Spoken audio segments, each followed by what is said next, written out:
I just went to my first ever TEDx experience at Queen's University, and I learned a lot.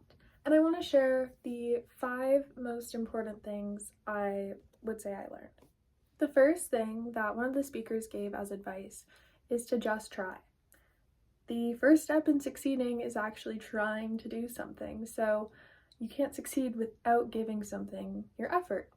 Even if you might fail, and there will be many times where you fail, that's inevitable, success cannot happen without trying.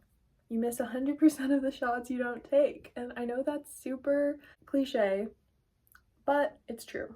So next time you're thinking about doing something, don't put it off and say, I'll do it later. Start taking small steps now so that they can accumulate over time and cause exponential growth. Next, there was a speaker who really stood out to me, who exuded confidence, and I could tell he had experienced so many social situations that he could handle anything. His name is Brett McGonigal, and he is an expert networker. So he has met countless people and made his talk about networking and how to do it properly. It is so important to have conversations with people in fields that you are interested in pursuing, not only to gain insight into that field, but also so that you can learn from their experiences. And oftentimes, if you only meet with someone for 15 minutes, 30 minutes even, they will share with you the pieces of advice they wish they had known before getting into their careers, and that can save you so much time. It is absolutely crazy. And then in the same vein, do not take advice from people you don't want to be like. So this kind of seems like an intuitive piece of advice, but you would be surprised that so many people will listen to advice or gain unsolicited advice they don't ask for, and take it, even if that person that's trying to guide them is not who they ultimately want to be like.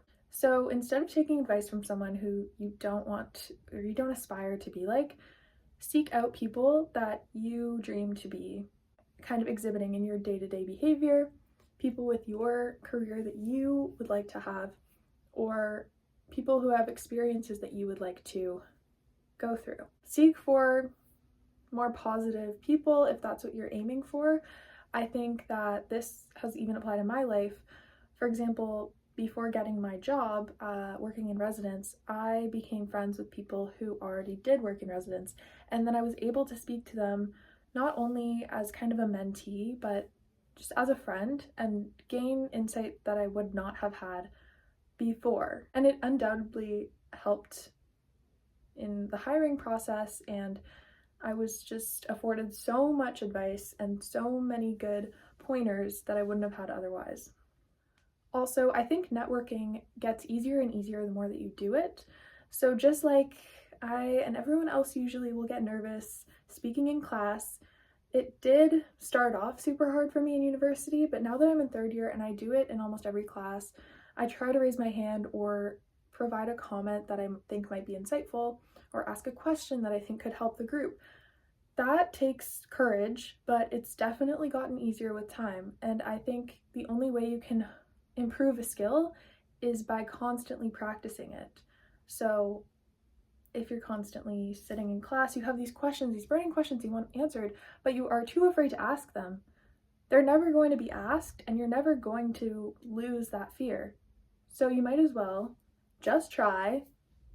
And if you want to become a better question asker, become friends with people who ask lots of questions. Like it's a cyclical, it all kind of works together. So today we also have a wonderful speaker named Jessie Pound, and she is an engineering student at Queen's, and she was so inspiring. Just being a girl who's around my age and seeing her up on the stage was so cool.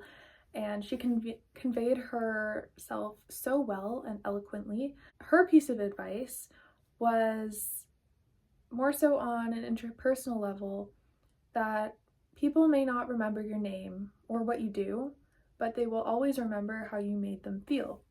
And I really resonated with this because I think we can all think back to times where people either made us feel really amazing or they made us feel shitty. And that's just how life goes. And there are people who purposely will try to hurt your feelings, they're bullies, and there are also people who will intentionally try to brighten your day. And I think we should all strive to be those kinds of people. The ones who are positive, or at least try to find the bright side in things and help uplift people rather than bring them down. Because there's already enough negativity in this world. We don't need to keep propelling that. Making a conscious effort to be aware of how you speak to people, especially just hearing what people think after you speak to them. If you say something and it hurt their feelings, if those weren't your intentions, you have to make that really clear and find a way to repair that relationship with someone. Overall, I think that we are social beings. There's always going to be times when we make mistakes. It's just making sure you can retrace your steps and seek to rebuild connections if they have been broken. Yeah, I think that this point can really be interpreted however you want, but in general, people will remember the way you treat them and how you make them feel.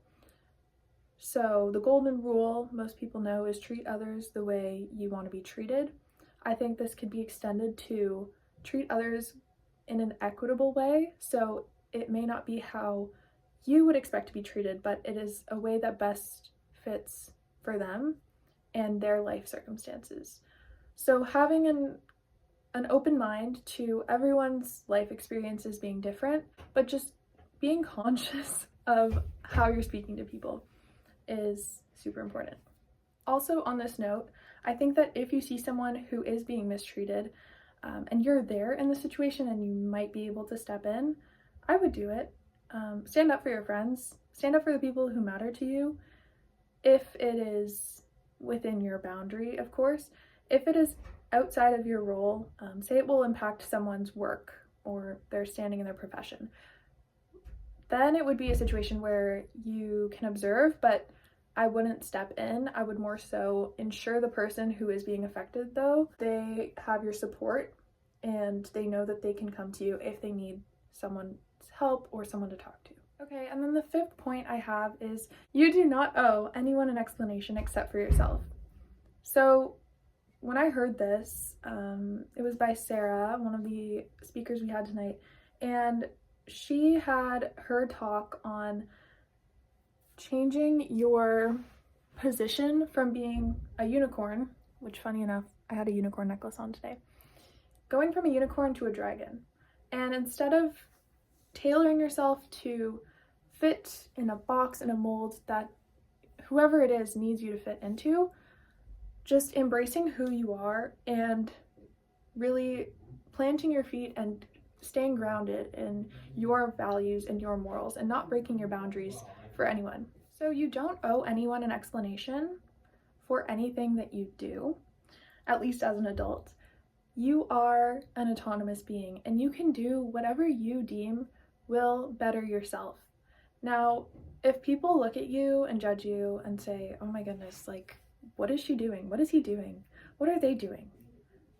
They can say that. They can hold their beliefs, they can hold their judgments, but they do not have a place in your life if they are trying to bring you down. And you cannot let them affect you because that will simply keep you from pursuing your goals and hold you back. So really, you don't need to explain yourself to anyone. The choices you make are yours to make. You only get one life. At least that's how I see it.